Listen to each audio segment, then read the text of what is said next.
Hello students, my name is Dr. Ashutosh and welcome to another interesting video of this biomechanics series. In the last lecture, we studied about the stability and mobility functions of a muscle, how muscle is able to provide the stability and mobility within our body. In this lecture, we are going to study about the classification of the muscles, and this classification is actually based on the role of the muscle in the movement. What role a muscle is playing in a movement, we are going to classify the muscles according to that. Now let's start today's lecture.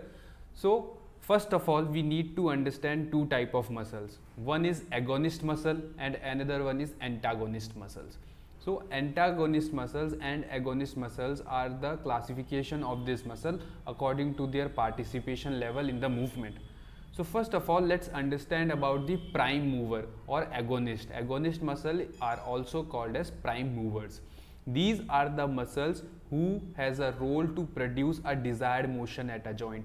These are the primary muscles which are producing the movement. These are the muscles mainly responsible for the movement. If these muscles are not working, then the movement cannot take place. For example, if I am flexing my elbow, in flexing my elbow or the elbow flexion, the primary muscle is your biceps, and that is your agonist muscle or prime mover muscle. This is the main muscle which is actually producing the force to move the bone. Then there are some antagonist muscles. These are the muscles that are directly opposite to the desired motion. If the desired motion is flexion, then these are the muscles who will be having the action of extension, just opposite the action of the prime mover. In the previous example, as you learned that the prime mover for elbow flexion is biceps brachii. So antagonist muscle of that movement is your triceps. Please remember one thing very importantly, that desired motion is not opposed by the antagonist. Antagonists are not opposing the motion, but these muscles have the potential to oppose the action. They are not always opposing the action, but they have the potential to do the same. Now, this is the same example that I gave you, which is when an antagonist muscle, for example the biceps brachii, is contracting and it is actually leading to a movement which is your elbow flexion. In this, your antagonist muscle is triceps, as you can see over here in the diagram also. Now we have to understand one very important thing, which is co-contraction. What is a co-contraction? What does this term mean? So your antagonist and agonist, if both the muscles are contracting simultaneously, then the co-contraction occurs. Co-contraction is very helpful in providing this stabilization. So remember, your agonist is also contracting, your antagonist is also contracting simultaneously, and the stabilization of that segment is occurring at that time. So remember about the co-contraction. Now for understanding it better, let's understand this by an example. So here you can see a person is doing a bridge. He is extending his lumbar spine, he is extending his hip, and he is able to maintain the position because over here the muscles on the posterior sides are contracting and the muscle on the anterior side is contracting, which means antagonist is also contracting and agonist is also contracting to provide the stability. Let's understand this by other example. Right now I am sitting over here on the chair. I am not falling on front, nor on the back side, nor on the left, or not on the right, nor I am swaying. So I am able to maintain this position. I am able to maintain this big position because my agonist muscles and antagonist muscles both are contracting with respect to a movement.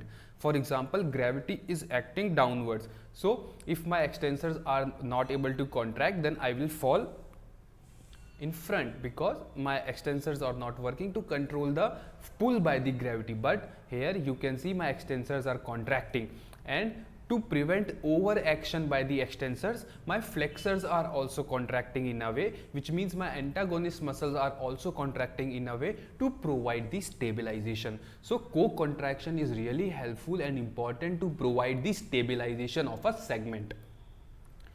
So let's understand this line. Co-contraction can be undesirable when a desired motion is prevented by involuntary co-contraction. As I told you, antagonists do not oppose the movement always. They have the capability of opposing the movement, but they do not oppose it all the time. But then there are some disorders in our body like cerebral palsy, in which the motor function is impaired. So what happens in this type of condition is that co-contraction which is occurring. Why? Because there is involuntary co-contraction. You are not able to control that co-contraction. You want to do a flexion, but you do not have the control on triceps muscle. They are also doing the action. So it is difficult for you to do the flexion. Why? Because your antagonist is also contracting at the same time and your agonist is also contracting at the same time. So this co-contraction, if it is occurring involuntary, like in the cases of cerebral palsy, then this is not helpful. If this co-contraction is voluntary, for example, I am doing a bridging, I am sitting, I am standing, I am able to maintain my static posture, then this co-contraction is helpful. I hope this is clear with you what is a co-contraction. So first we read about the agonist muscle, then we got to know about an antagonist muscle. Then there is a third and final type of muscle according to the function they play in the movement, which is synergist. So these are the supporting muscles that help the agonist to perform a desired action. They do not have the capability of performing that movement. These muscles do not have the capability of performing the primary movement, but they help the prime movers. Without their help, prime movers cannot do their work very efficiently. So these synergist muscles have a very crucial role to play. Your agonist is the prime mover which is doing the movement, the primary muscle. Your antagonists are the muscles which are opposing the agonist, and your synergists are those muscles which are helping the agonist in completing that movement. As I told you earlier in the example of elbow flexion, where the biceps was a prime mover and what was an antagonist muscle? Your triceps. And here your brachioradialis and brachialis are actually working as a synergist. They are supporting the muscle they are stabilizing the segment, they are stabilizing the humerus, so that you can move your forearm and complete the elbow flexion. So I hope I am clear about all these three types of muscles which we can classify according to their role in the movement. First was the prime mover or agonist, second was the antagonist, then we learned about the co-contraction and its significance. Its significance is to provide the stability. Then we know what is a synergist muscle and how they are helping the prime movers or the primary muscles. Now there are some factors which affect the muscle function. I have enumerated 4 factors that can affect the muscle function. First of all, the type of joint. Second is the number of joint crossed by the muscle. Third is the passive insufficiency, and fourth is the sensory receptor. Now what we are going to do is we are going to study all these points one by one. Now let's first start with the type of joint. As we have already discussed in the earlier classes that what is a joint, what is the basic structure of a joint, and what are the types of joint. So it is important to understand which type of a joint a muscle is crossing. If that joint is allowing only 1 degree of freedom, which means that only on one uniplanar movement is possible in that joint. If that joint is a type of hinge joint, then the action of the muscle will be decided according to that joint. If that joint is very mobile, then a muscle will have a vast role to play, because there will be a lot of actions which a muscle can cause in that joint. If there are less number of movements that joint allows, then the muscle will be able to produce the less movement. So it is very important to understand which type of a joint a muscle is crossing. So the structure of a joint determines the type of motion, like flexion and extension. If that, how is the joint located? Is it in a sagittal plane, or the axis is in sagittal axis, or this is a frontal axis or transverse axis? That will decide what motion will be occurring. Then the range of motion will be decided according to the joint. If it is a ball and socket joint, it is very good. If it is other type of joint, like it is a hinge joint, it is a pivot joint, it is a type of condyloid joint, then the range of motion will be different according to the type of joint. Then the location of the muscle or the line of action related to the joint determines which motion the muscle will perform. Now you can understand it better by this example. If a muscle is on the anterior aspect of the joint, like your upper extremities, trunk and hip are flexors, whereas the muscles located on the posterior aspects of the joint are extensors. So this is a key term that we usually see, that the muscles which are present at the front of the side, they are going to perform the flexion, and the muscles which are present at the posterior side are going to produce the extension. Then the muscle which is present on the lateral and on the medial side, they will serve either as an abductor or as an adductor respectively, and may also serve as an rotator. So it is important to understand actually where the muscle is located. If that muscle is located anteriorly or posteriorly or laterally, the motion will be decided according to its position. So I hope the very first point of the factors which affect the muscle function is clear with you, that how the muscle's function is decided by the type of joint and the location of the muscle attachment. Now let's understand about the number of joints crossed by the muscle and how does this affect the muscle function. So we know that the joints, the muscle can pass only one joint or it can pass more than one joint. So the muscles can be single joint muscle or can be multi joint muscle. So single joint muscles tend to be recruited to produce force and work primarily in concentric and isometric contraction. If the muscle is a single joint muscle, then we will see that the muscle is mainly producing the concentric and isometric contraction to produce the movement. But if the muscle is multi-joint muscle, in contrast, it tends to be recruited to control the fine regulations of torque during dynamic movements involving eccentric more than concentric muscle action, because these muscles are crossing more than one joint. So they have the action on one joint and the other joint. If they are lengthening and the tension is produced in them, then they will cause the action on the other joint also. So we have to understand this, that the muscle, if it is crossing the multiple joints, then there will be eccentric work more compared to the concentric. If that muscle is only passing the single joint, then there will be more of concentric and isometric contraction to produce the movement, because muscle is not lengthening very much to produce the movement at other joint. Now in this regard, there is a term which is called as passive insufficiency. We have to look how passive insufficiency occurs in a muscle. So let me give you an example. If you are bending right now, as you can see in this example also, this person is actually bending and try to touch his toes.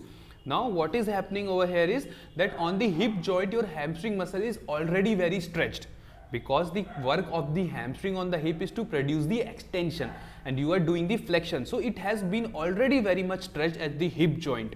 Now if you are trying to extend your knee, which means that you are further trying to extend your hamstring muscle, you will not be able to do it if your hamstrings are not very flexible, because it has already been stretched very much at the hip joint, so that it cannot stretch now at the knee joint, because it has already been stretched very much on the one joint, so it cannot be stretched on the other joint. This is the passive insufficiency.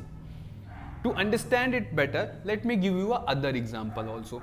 So imagine if a person's elbow is placed on a table like this, with the forearm in vertical position. So right now my forearm is in vertical position, and if my hand is allowed to drop forward into wrist flexion, you will see that my fingers extended.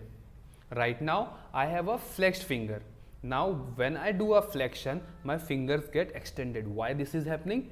This is happening because there is increase in the passive tension with passive muscle lengthening. So when a person is trying to attempt to make a tight fist, so what is actually happening is, over here as you can see, when I did a flexion, my these fingers get extended. Why? Because when I did the flexion, my extensor digitorum muscle got stretched, and when they got stretched, they produce the action at the elbow. They cannot be further stretched at these joints. So that is why you can see the extension occurring over here. If you go down and try to do a flexion, you will not be able to do the flexion of your IP joints. Why? Because this extensor digitorum muscle has already been stretched very much at the wrist joint. So this is why when a person attempts to make a tight fist with the wrist fully flexed, the active shortening of the finger and the wrist flexors result in passive lengthening of the finger extensors, which is your extensor. extensor digitorum muscle. The length of the finger extensors is insufficient to allow the full range of motion. As you can see, the IP flexion cannot occur very properly, which means there is no full range of motion at both the wrist also and the fingers also.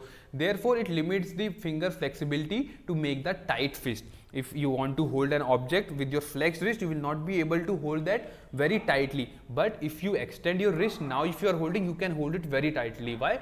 Because right now you can grip it very much with the help of your extensors muscle, which are not compromised. When you do this thing, then your extensors muscle get compromised at your IP joint to actually get into inability to hold an object.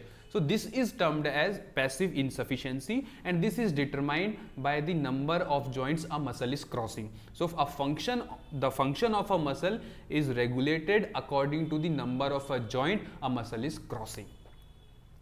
Now I hope this is clear to you. First of all, we read about the type of joints and location of the muscle attachment. Then we know how the number of joints crossed by the muscle affect the muscle function. Then we got to know about the passive insufficiency also, how it is responsible in producing the muscle work. Then the last factor which affect the muscle function is your sensory receptors. So there are some sensory receptors in your joint that affect the muscle function, and now we are going to see how they are affecting the function. So performing or participating in athletic event. If an athlete is participating in an event, or a highly skilled dancer is performing on stage, it looks very easy. As you can see, this dancer is performing in this image and she can do the movements of the body very easily. But to achieve this level of skill, this movement were practiced very frequently, requiring the constant sensory information from the systems. So this sensory information from the muscles and joint was transmitted with the help of sensory receptors. After practicing it again and again, the dancer learned that pattern, and now it is easy to perform because the muscle and mind is having a connection, because sensory receptors are sending the information to the brain in order to contract in a specific way so that a dancer or an athlete can produce that movement. So what are those sensory receptors that are present in muscles which are sending the information to the higher centers? So there are two sensory receptors which are present in the muscle.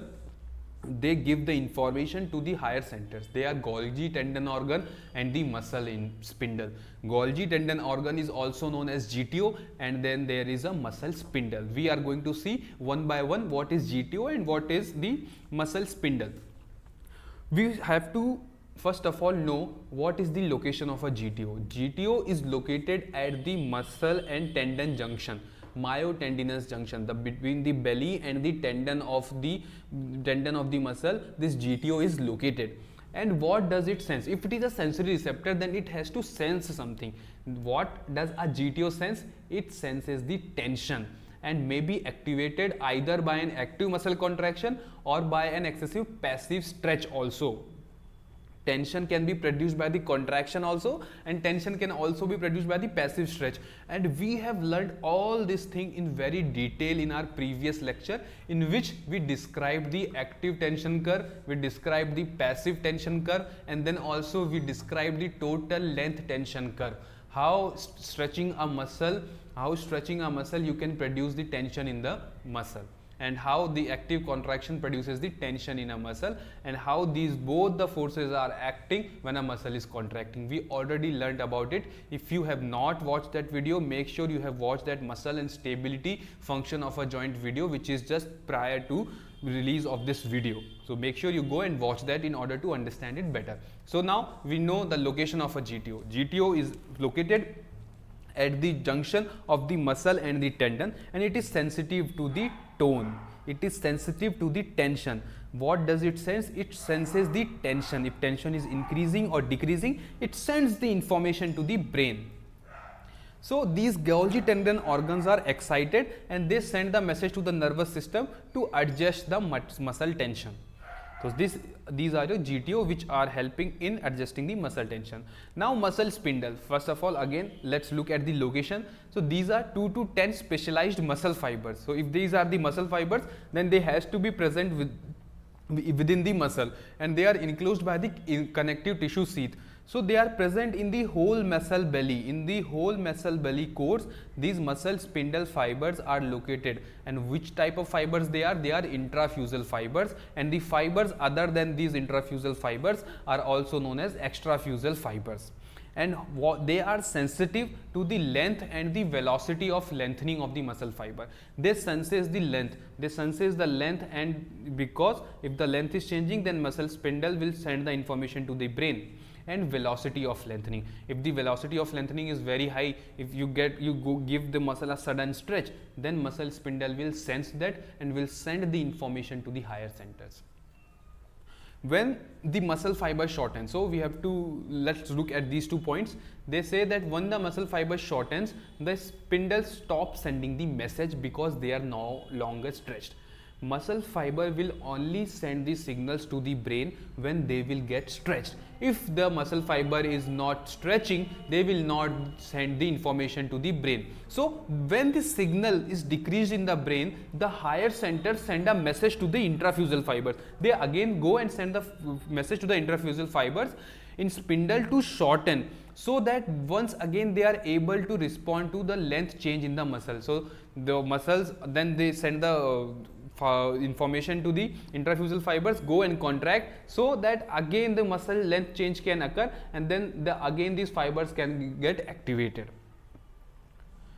Now you can see the stretch reflex. This is possible because of this muscle spindle only. Let's see how the muscle spindle is helping in producing this muscle reflex. How muscle spindle is responsible for producing the stretch reflex. So we know that muscle spindle is responsible to sense the change in the length. So whenever the message to the muscle in which it lies to contract when the tendon of muscle is tapped with the hammer, the quick stretch of the muscle caused by tapping the tendon activates the muscle spindle. What you are doing, you are just taking the hammer and tapping the tendon. This tapping generates the quick stretch, which if there is quick stretch, then the velocity is also increased. See, we saw over here that they sense the velocity of lengthening. So there is a quick stretch, then the velocity of lengthening is also higher. Then the muscle responds to the spindle message with a brief contraction. So they send this information to the brain, then brain to the higher centers, and from the higher centers the signal comes that go and now contract the muscle. Because the muscle is stretching, now this is our function to actually contract the muscle to regain that previous length. So this response is known by various names, for example deep tendon reflex, muscle spindle reflex, or simply the stretch reflex. The last but not the least, there is also a feed forward control. This is the anticipatory control for the muscle action. This is the preparation of movement of the extremities. The abdominal muscles contract in order to stabilize. If I ask you that be ready, you are going to run for 100 meters, then all your muscles will get activated. They will get activated, your heartbeat will raise, your blood pressure will raise, and then the physiological process will be gained so that you are ready to run. Another example of this feed forward control is that when you see a food which is very tasty, your salivary gland get activated and they start producing the saliva in order for the digestive process to start. So this is a feed forward control which also play a very significant role in the functioning of a muscle. If you see that there is a need for muscle to contract, then all your muscle fibers will get activated and be ready for contraction at that time. So these were all the factors that are necessary to understand in order to understand this functioning of the muscle. So in this slide we saw what are the types of muscle according to function. These are agonist, antagonist and synergist. Then we understood what are the factors which affect these muscle functions. So the type of joint and the location, the number of joint which is crossed by the muscle, the passive insufficiency, and then there are some sensory receptors. These 4 parameters are affecting the muscle function. So that was all for today's lecture. If there are any doubts, you can always ask them in the comment section. Thank you.